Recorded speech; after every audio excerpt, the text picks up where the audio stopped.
mostra claramente que é Deus quem age, é Ele quem faz.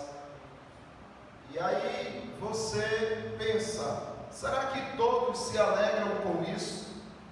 Em saber que Deus é quem te salvou gratuitamente, Ele te salvou de graça.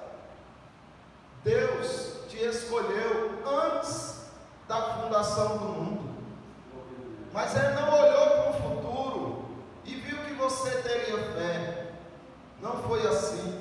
Estou vendo que aquele irmão, aquela pessoa ali no futuro terá fé em mim, então por isso eu vou escolher. Não foi por nada que Ele previu de bom em você. Porque se você for para Romanos capítulo 3, do 10 por diante, você vai perceber que o que Deus viu no futuro foi que todos haviam se extraviado. Não tinha um que servisse. Todos eram inúteis. Não prestava. Não havia um que buscasse a Deus. Ou seja, o que Deus está dizendo, Ele olhou para o futuro e viu que não tinha um sequer que tinha fé, que ia ter fé de si só. E aí Ele resolve agir. Só Deus agindo para que o homem possa ser salvo. Hoje nós vamos ver o que é que Deus responde para aquelas pessoas que se zangam quando descobrem que Ele é soberano, ficam chateadas quando descobrem que não foi o seu livre-arbítrio que teve a capacidade de escolher ser salvo, mas que foi justamente Deus intervindo nesse livre-arbítrio, nessa vontade de fazer somente os desejos da carne. Deus interviu, dando um novo coração, para que essa pessoa pudesse dizer agora, com uma nova natureza, eu quero ao Senhor. Mas foi Ele que agiu, foi Ele que fez. Alguns se aborrecem, ficam chateados. Não, mas eu não entro com nada na salvação, eu não dei nem um passo para a salvação. Não, você não fez nada. E se isso te chateia, você precisa se converter para se agradar na soberania de Deus, se deleitar nela, ficar feliz em saber que Deus te amou de tal forma que não viu nada de bom em você e mesmo assim te amou. É quem te escolheu. Veja só, nós vamos ver alguns textos aqui antes de vermos o que Deus diz àquelas pessoas que se aborrecem, certo? Aqui Ele está dando, instruindo aqueles que querem aprender, certo? É uma forma doce de falar com aquelas pessoas que querem descobrir, sinceramente, foi eu, Senhor? Ou foi o Senhor que me salvou? Ou foi o Senhor e eu que me salvei? Foi uma parceria na salvação, eu e o Senhor? Ou foi só o Senhor? Essas pessoas que sinceramente querem aprender, Deus responde assim, tranquilamente. Como diz em Efésios capítulo 1, versículo 11. Nele, em Jesus Cristo, digo, no qual fomos também feitos herança, predestinados. Opa, você foi predestinado. Deus te pegou e antes que você existisse, escreveu teu destino, te predestinou. Para quê? Segundo o propósito daquele que faz todas as coisas, conforme o conselho de sua vontade. Então você diz, como foi isso, Senhor? Por que o Senhor me predestinou? Porque o Senhor predestinou o povo para a salvação e não outros, e não todos. Por que não todos, Senhor? Porque o Senhor não fez de outra maneira. Aí Ele responde, isso para aqueles que de fato querem saber, sinceramente. Ele diz, olha, eu fiz todas as coisas conforme o conselho da minha vontade. Eu quis assim. Você tem uma sugestão, o seu coleguinha do lado tem outra diferente da sua, e na humanidade você vai encontrar milhões de sugestões de como eu deveria fazer, mas eu não quis saber nenhuma de vocês, eu não tomei conselho nenhuma de vocês. Não foi assim que o louvor disse, né? Ele não busca conselho, orientação de ninguém. Ele diz, eu faço e pronto. E foi de acordo com o Então, é imutável o propósito de Deus. Agora veja, ele se utilizou dessa vontade, dessa bondade que há nele. Efésios, aí no capítulo 1, agora o versículo 9 diz assim: desvendando-nos o mistério da sua vontade, segundo o beneplácito que propuseram em Cristo. Então ele desvendou o mistério de sua vontade. Qual é a vontade de Deus? A vontade de Deus era predestinar você para a salvação. E ele desvendou esse mistério dizendo: olha, meus filhos, foi eu que quis salvar vocês, eu que dentre toda a humanidade separei vocês para mim, um povo separado para o uso exclusivo meu, para ser santo, para me representar na terra. Então foi desvendado esse mistério. Por que Deus nos escolheu? A resposta: porque foi da vontade dele, certo? Agora, o que ele viu em nós, talvez a gente saiba lá na glória, e talvez nem lá a gente saiba. Então veja só, o versículo 4 do capítulo 1 de Efésios continua e diz assim: assim como nos escolheu nele antes da fundação do mundo. Então ele nos escolheu em Jesus Cristo antes de criar o mundo. Ele já tinha te escolhido, você já tinha sua salvação garantida, antes mesmo do mundo ser criado, antes mesmo de existir vida na terra, ou mesmo a própria terra. Para quê? Para que você fosse santo e irrepreensível perante Ele, e em amor, aí o texto diz que nos predestinou. Aí você vê aqui como Ele nos escolheu. Mais um texto, Paulo falando a Timóteo, na sua segunda epístola, capítulo 1. Veja só o que diz: que nos salvou, o versículo 9, que nos salvou e nos chamou com santa vocação. O que é que ele está dizendo? Olha, Deus, Ele te salvou, foi Ele que fez isso, com uma santa vocação. Então, ou seja, aquele que Ele salvou anda em santidade, ama a santidade, clama por santidade, anseia por santidade, porque Ele te salvou e te chamou com santa vocação. Aí Ele diz: não conforme, não segundo as nossas obras. Não foi, Ele não se baseou nas tuas obras, em quem você é, em que você faz. Não foi por isso. Não segundo as nossas obras, mas conforme a sua própria determinação. Foi determinação dele. Ele disse: eu quero você, vai ser você. E aquele do lado, Senhor, aquele do lado eu não quero. Mas por que não, Senhor? Porque eu determino assim a minha vontade, sobre a minha própria determinação e graça. Determinação e graça. Lembrem-se dessa palavra graça, porque nós vamos entender algumas respostas de Deus no final, justamente em cima dessa palavra graça, com sua própria determinação e graça, que nos foi dada em Cristo Jesus. Essa graça só te foi dada por causa de Cristo Jesus. Como o irmão Edmilson colocou aqui, Deus não inocenta o culpado. Então nós éramos culpados. Até os eleitos de Deus eram tão culpados quanto os reprovados por Ele, os rejeitados por Ele. Todos eram culpados igualmente. Só que Deus não inocenta o culpado. A dívida tem que ser cobrada, e a dívida tem que ser paga. E aí Deus se levanta para cobrar e vê que todos iriam para o inferno. Mas Ele diz: e o povo que eu escolhi? Eu vou cobrar deles também a dívida, mas alguém vai pagar por eles. E enviou o seu próprio filho. E o inferno que você receberia durante toda a eternidade, todo o sofrimento que você receberia durante toda a eternidade, já foi descarregada na cruz, em Cristo, na cruz.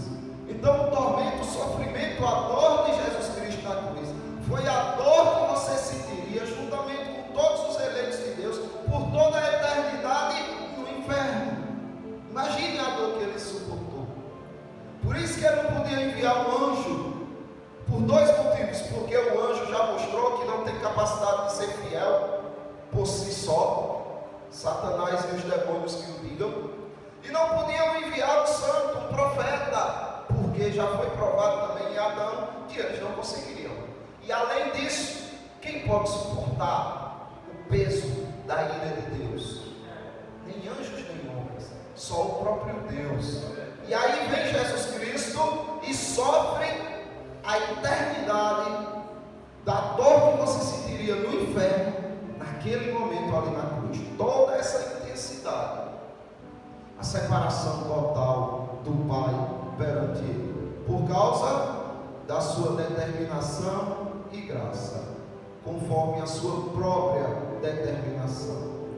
Observe, capítulo 8 de Romanos, da Epístola de Paulo aos Romanos, versículo 30, diz assim: e aos que predestinou, a estes também chamou, e aos que chamou, a esses também justificou, e aos que justificou, a esses também glorificou. Então veja o processo. Como é que eu sei que alguns são salvos e outros não? Bem, porque alguns foram predestinados para a salvação e outros não.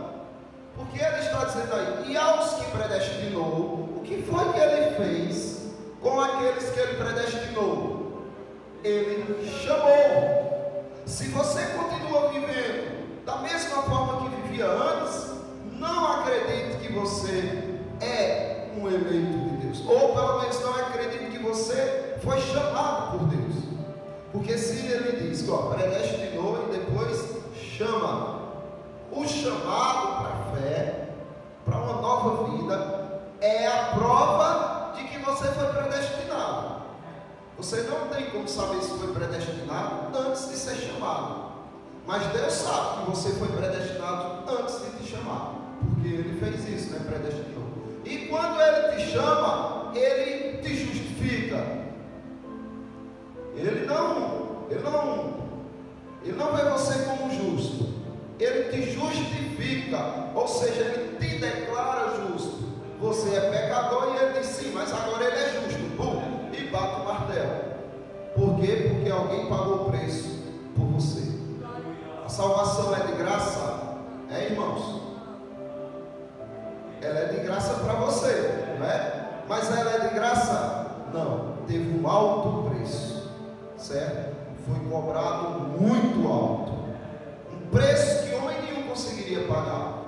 E aos que justificou, a esses também glorificou. É tão certa a tua salvação que Deus já disse que você já está glorificado, de tão absolutamente certa ser a sua salvação.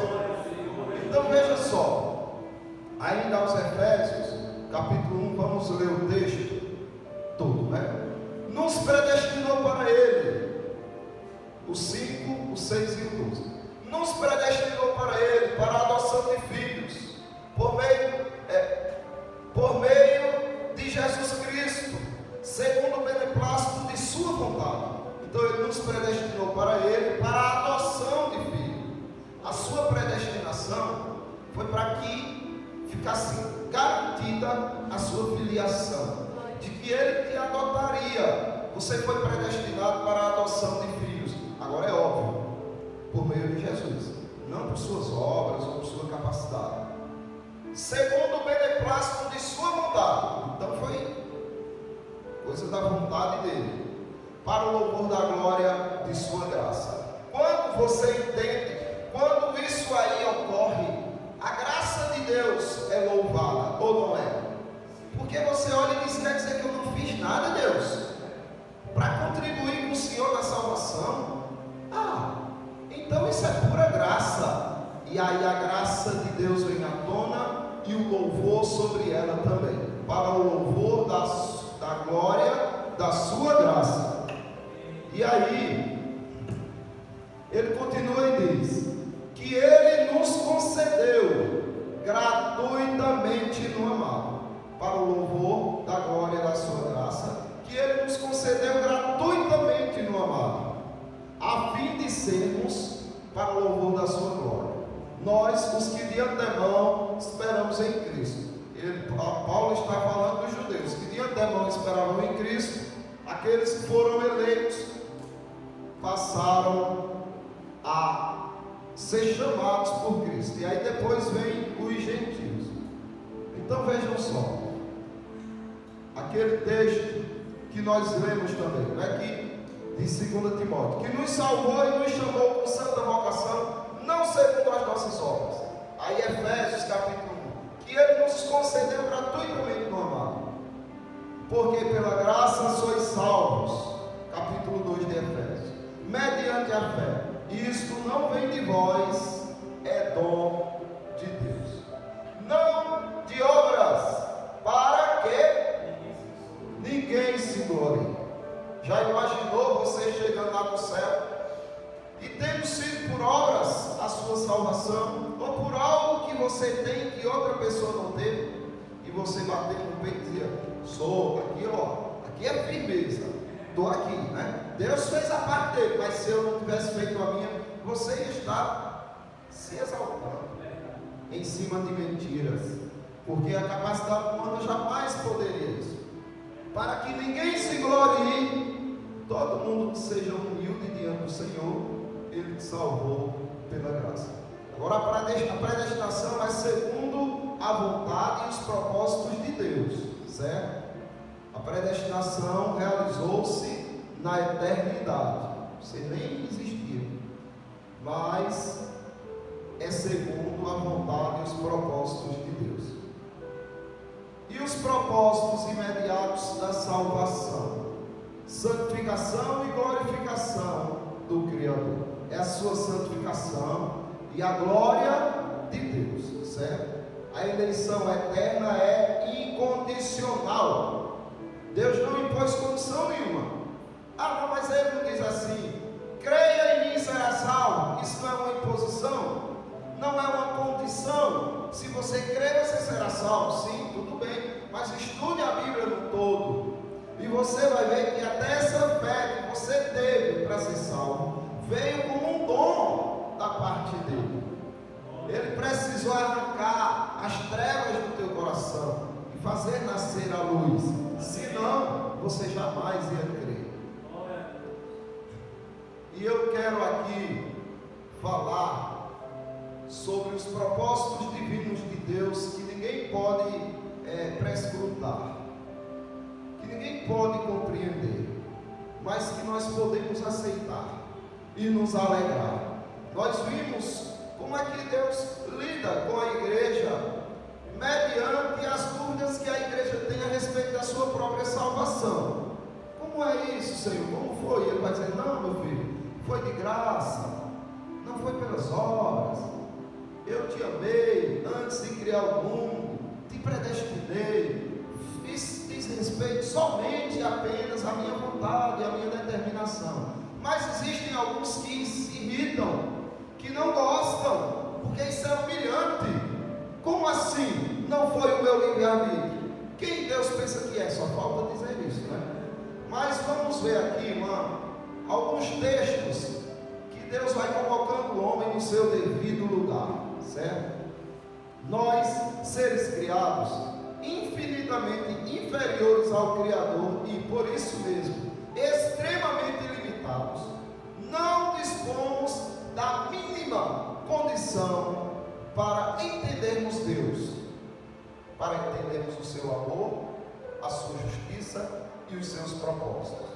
É tanto que quando João, o apóstolo, vai escrever o Evangelho a respeito disso, ele diz, porque Deus amou o mundo como? De tal maneira. Como assim de tal maneira? Me dê uma palavra, João. Me dê uma definição desse amor. João não tem condição. Ninguém tem condição. Por isso que ele diz de tal maneira, porque o homem não consegue compreender quão grandiosa é essa graça, esse amor. E aí, Romanos, a epístola de Paulo aos Romanos, capítulo 9, versículo 20 e 21. Quando Deus vai lidar agora com aquelas pessoas arrogantes, tá? Agora não são aquelas que querem aprender, não, mas são aquelas que batem o pé e dizem: é injustiça de Deus. Se Deus escolhe um e não escolhe outro, ele está sendo injusto. E fica ali, né, querendo afrontar a soberania de Deus. A resposta é assim: quem és tu, ó homem, para discutir isso com Deus? Quem é você para discutir com Deus? Porventura, pode o objeto perguntar quem o fez: por que me fizeste assim? Ou não tem o oleiro direito sobre a massa, para do mesmo barro fazer um para a honra e outro para a desonra? Tem não essa autoridade, o oleiro? Sim. Então Deus também tem para fazer. Porque você foi feito de quê? De barro. E ele tem autoridade para dizer: esse será para a minha honra e esse será para a vergonha, para a desonra. Ele tem esse poder, ele tem essa autoridade. E a comparação que Paulo está fazendo aqui é muito dura, meus irmãos.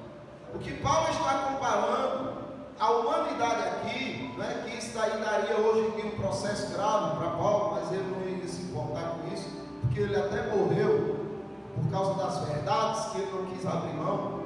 O que ele está dizendo aqui é que você não tem diferença nenhuma de uma cadeira dessa, de um vaso de barro, de uma pedra dessa das quais nós estamos pondo os pés. Você só há diferença em você porque Deus colocou. Você era barro. Houve um momento que você não existiu em Adão.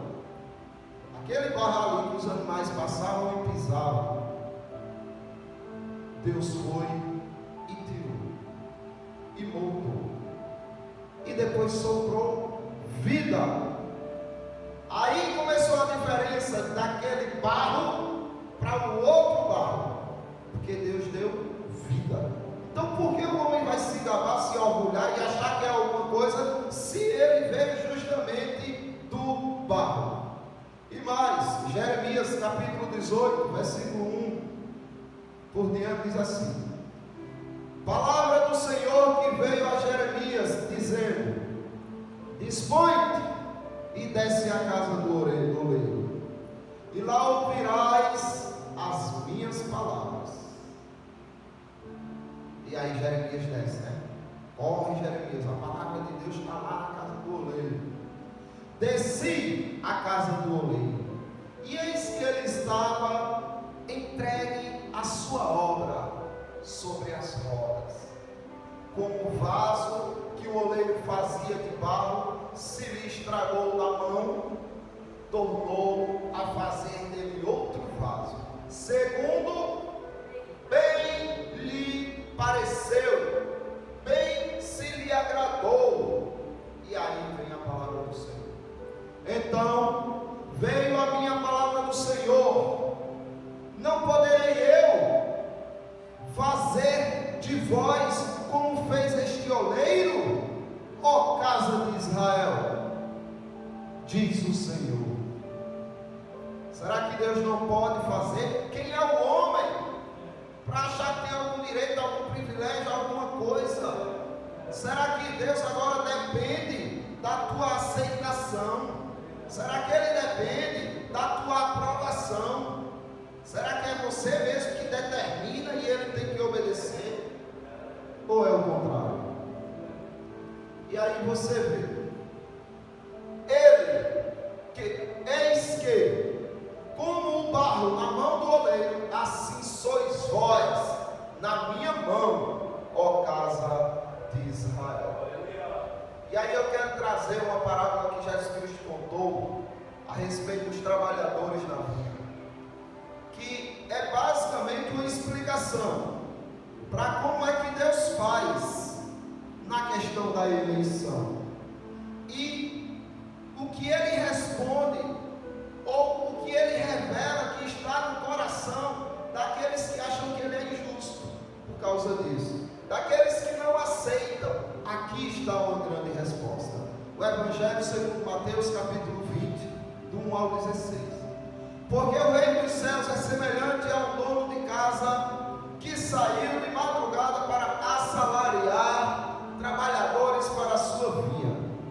Então aí o homem disse: opa, eu quero dar uma limpeza na minha vinha, fazer uma coisa bonita aqui, vou sair, vou contratar funcionários, trabalhadores.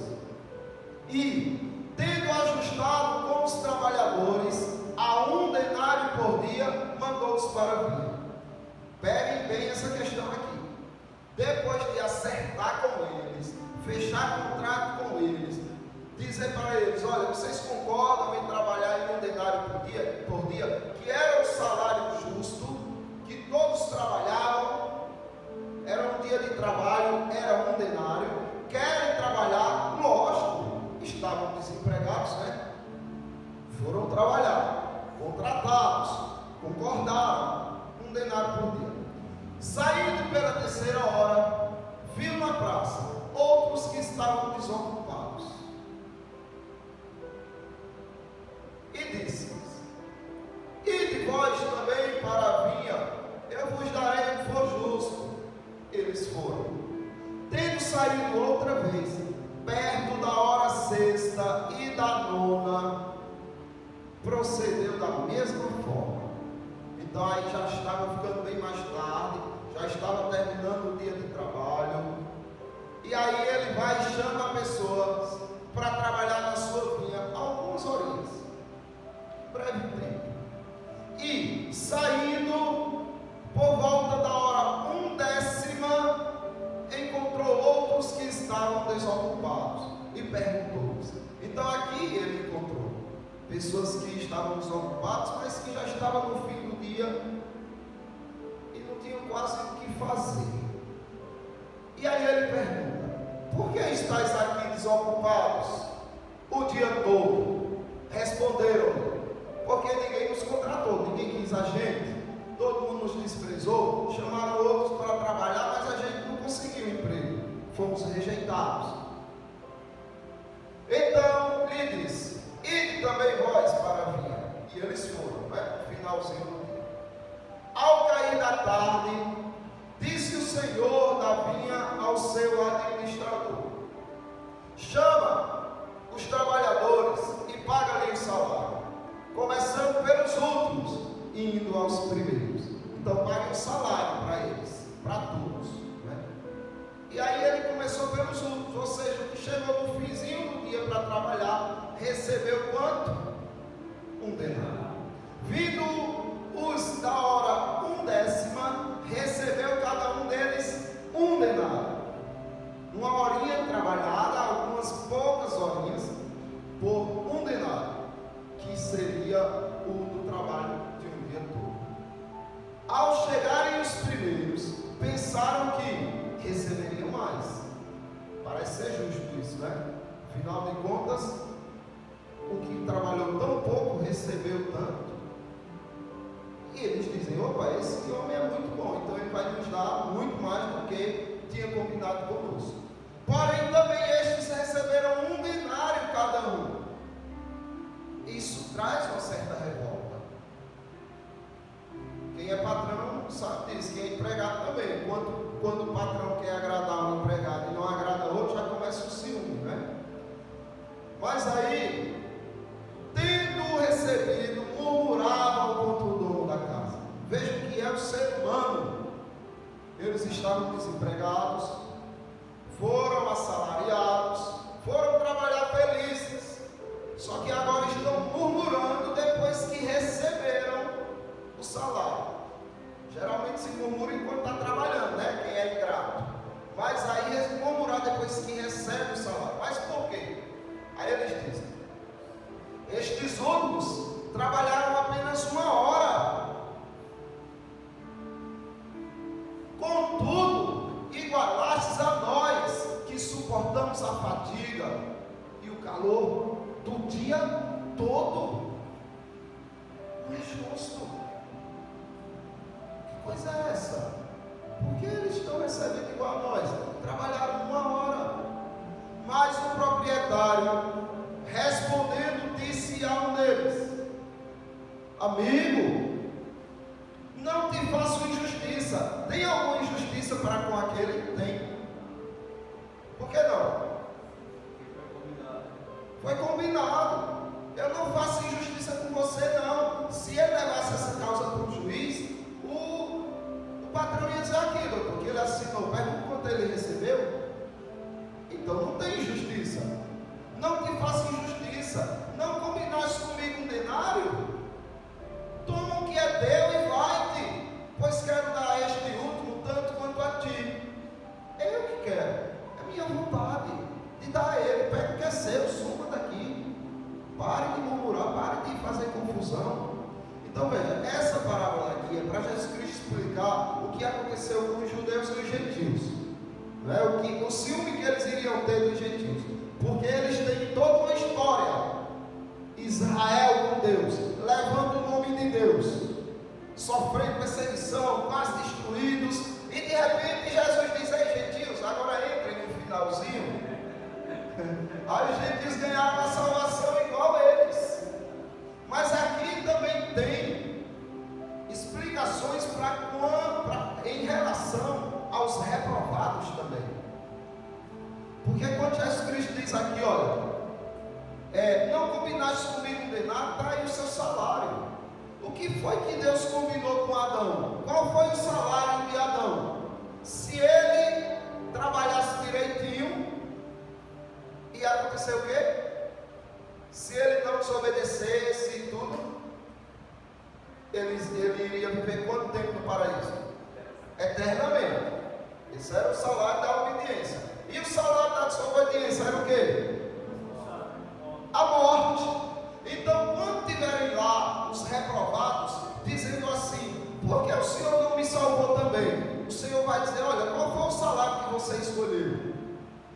A morte. Então tome o que é seu e saia daqui, apartai-vos de mim. Agora ele quer dar ao outro algo a mais. Ele quer derramar sobre o outro a sua graça, a sua bondade, e não a sua justiça.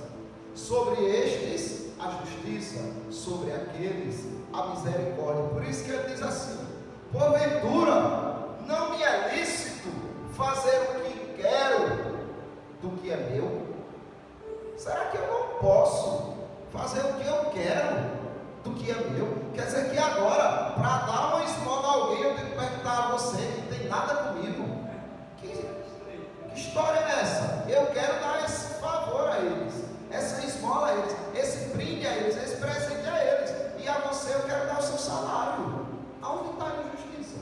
Agora, Jesus Cristo desmascara essas pessoas que não aceitam a salvação pela graça, que tem raiva da predestinação, que tem raiva da eleição incondicional. Observe o que ele diz. Olha, primeiro ele diz assim: não é lícito que eu faça o que quero com o que é meu. Eu estou dando a minha graça a eles. A graça é minha e eu estou dando a eles. Aí ele diz que tem outro problema: ou são os teus olhos maus, ou são maus os teus olhos, porque eu sou bom. Será que o problema não está aí? Aquela pessoa que se irrita quando sabe que a salvação é pela graça, será que não é porque os olhos dela têm maldade? E ela olha assim: eu não aceito, porque os seus olhos são maus em ver a bondade de Deus. Ele não suporta saber que Deus é bom a este ponto e se sente mal. Então é que o que precisamos fazer é, se não entendemos e a Bíblia é clara, nós nos submetemos. Em vez de murmurar, agradecer, porque Ele deu algo que nós não merecemos. Aqueles que trabalharam só 1 hora mereciam receber um denário? Não. E nós merecíamos a salvação? Não. Então por que não se alegrar ao invés de murmurar, né? Assim, os primeiros serão últimos, porque muitos são chamados. Quantas pessoas você já chamou para Cristo? Muitos, né? Mas poucos escolhidos. Só os escolhidos que virão, certo? Você pode chamar uma multidão. E eu termino com o texto que nós vimos lá. Quem és tu, ó homem, para discutires com Deus? Quem és tu, para não aceitar o que Deus faz, quem Ele é? Tem gente que diz assim: você sabe com quem está falando? Já Deus faz diferente. Quem é você para vir discutir comigo? Não é? Quem és tu, homem, para discutires com Deus? Porventura pode o objeto perguntar quem o fez, por que me fizesse assim? Ou não tem goleiro direito sobre a massa, para do mesmo barro fazer um vaso para a honra e outro para a desonra? Ele tem ou não esse direito?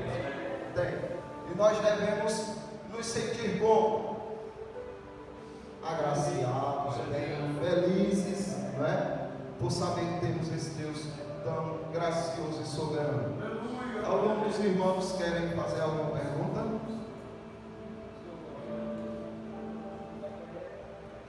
Ou colocações, né? Ou questionamentos? Glória a Deus.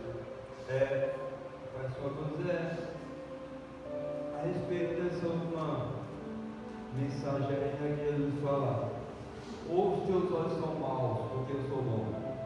Ele declara isso também no Sermão da Montanha, quando ele fala assim: se os teus olhos forem bons, todo o teu corpo terá luz. Então, ele está querendo dizer ali que quando a pessoa ela não julga os demais, e quando ela não se acha melhor que os outros, então os olhos dele são bons, então o corpo dele tem luz. Mas se o que é a luz, que é os olhos dele, que é a visão de vida do mundo dele, forem maus, o corpo dele todo deixará de ter, né? E Jesus diz assim, né? Quão grandes trevas serão, né? Mas se os teus olhos forem maus, quão grandes trevas serão. Então é aquilo, é a gente se alegrar no fato de sabermos que o nosso Deus é soberano. Que Ele é quem manda, Ele é quem faz, Ele é quem desfaz. E isso tudo deve nos alegrar. Mais algum irmão? Essa questão também, né?